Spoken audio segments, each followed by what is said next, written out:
I always use this quote that it really tries to, and as executives, the fact that you're even in this room means that you have a beginner's mind. But in the beginner's mind, there are many possibilities. In the expert's mind, there are few. Now, what does that mean? An expert's mind is, that's not the way we do it here. We've tried that before. It's not going to work.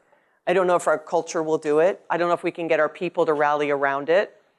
And I'm sure you've been in meetings where if you're sitting in a room and someone is not there that day and you're making a decision about something and someone else says, oh, I know what he or she will say, then you have groupthink going on, right? And when groupthink goes on, you have an expert mindset. You have a fixed mindset. Very difficult for a new, bless you, very difficult for sort of somebody with a new idea or a different way of doing something to sort of inject that idea and get the rest of the organization or the rest of that team or the rest of that room to embrace that. That is the difference between sort of this beginner's mind and an expert's mind. So employees carry the torch every day of the values and mission of their company. So if your employees are unhappy and you've got a mission of happiness or you've got a mission of goodness or caring, what's the problem? You know, air travel gets a bad rap, right? Like, do you say that the gate agents are happy and the flight attendants are happy? You know, most people would say no. And so then does it make our experience good? No. Delta Airlines was just named one of the best places to work, top 5. I am an American Airlines flyer. I have a concierge key on American Airlines. I fly about 250,000 miles a year on that airline. I flew a Delta flight. First Delta flight I've probably flown in 5 years, about 2 months ago. It was such a markedly better experience than the experience I have with American, and I'm just like, I can't switch airlines now, I'm in. Like, you know, the loyalty bucket is really full, right? I just couldn't switch. I mean, Delta would have to say, switch, we'll take all your miles, like we'll match the service. It just, yeah, unfortunately. But what I give there is that they made a conscious investment on trying to change that experience for the employee, because then what happens is the passengers have a better experience.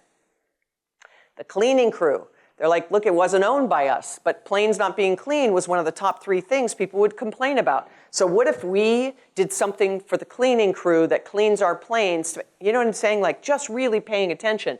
They are the keepers. They are the ones that handle that. And the expectation of your employees is rising.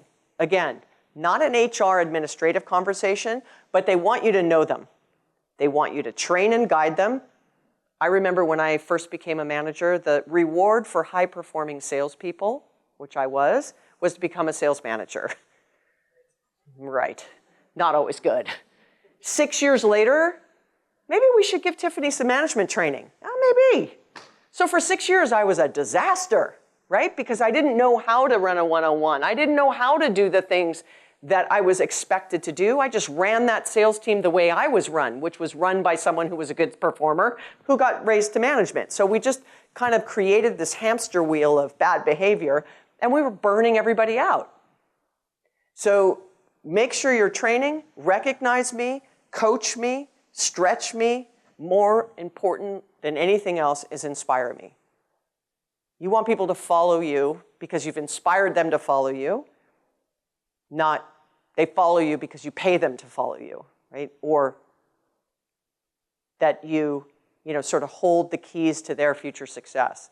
You want them to be like, I would absolutely run through a wall for that person because they know me, train and guide me, recognize me, coach me, stretch me. I would run through a wall for them, right? Versus, yeah, they're my boss. They told me that's what I need to do, so that's what I'm going to do. When you have disengagement from your employees, projects are late, work isn't done complete, maybe they didn't have and do really great collaboration, and so the product is off the mark. It can cost, this is a study that was done for the S&P, $228 million a year and can be much higher depending on how large your organization is.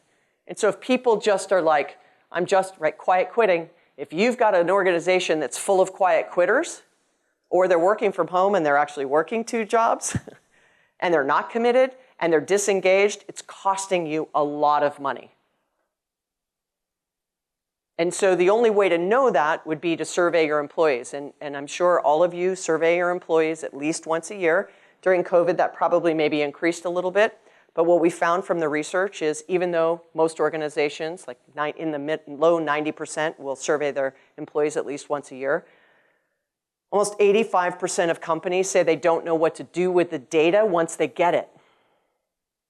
So then they don't do anything with it. And so if you don't do anything with the data, what does it say to your people? I asked you, you answered, we did nothing. We don't care. Exactly.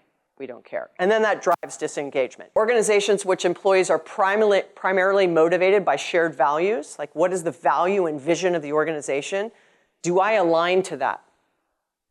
So if I'm really interested in DE&I, do they have activities there? Do they track it? Do they measure it? Do they use it? Do they use it as a recruitment tool? And do they not just talk about it, but do they live it?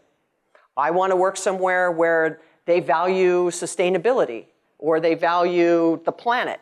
And so they're trying to drive out, the toxins in their product portfolio. Like, I align to that. Do they, are the values about creating smiles and growing children and, being great at healthcare? Whatever your vision is for the organization, as employees, do I align with it?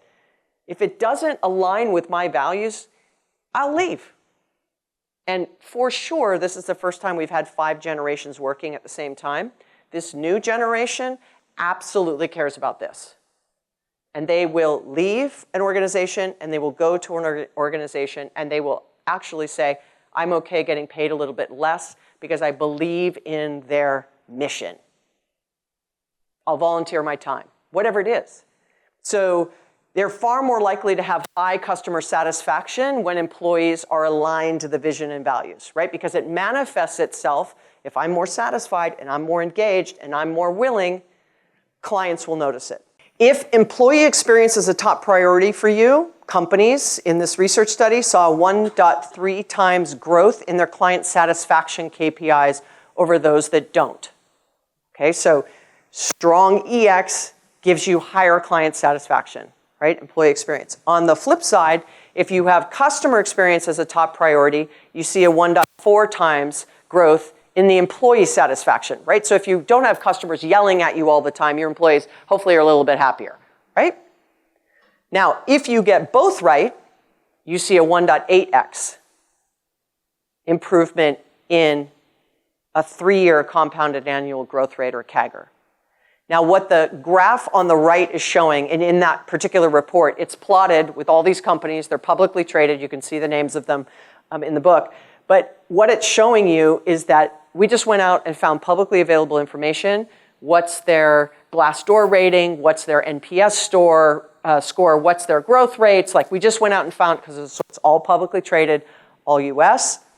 And you can see in each of those quadrants, people have growth rates in the 4-5% range. Again, a 3-year CAGR. But when you do both right and the right, it's an 8%. 8-point-something% growth rate. You believe in the vision, like that's why this is a flywheel. It becomes a flywheel, right?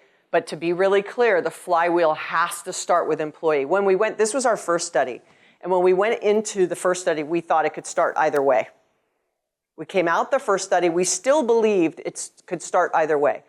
By the time we got to the second study and we actually found causation, which if we're not the first, we're second. But I think we're the first because we couldn't find anybody else that actually proved causation between the employee experience impacting customer experience and growth.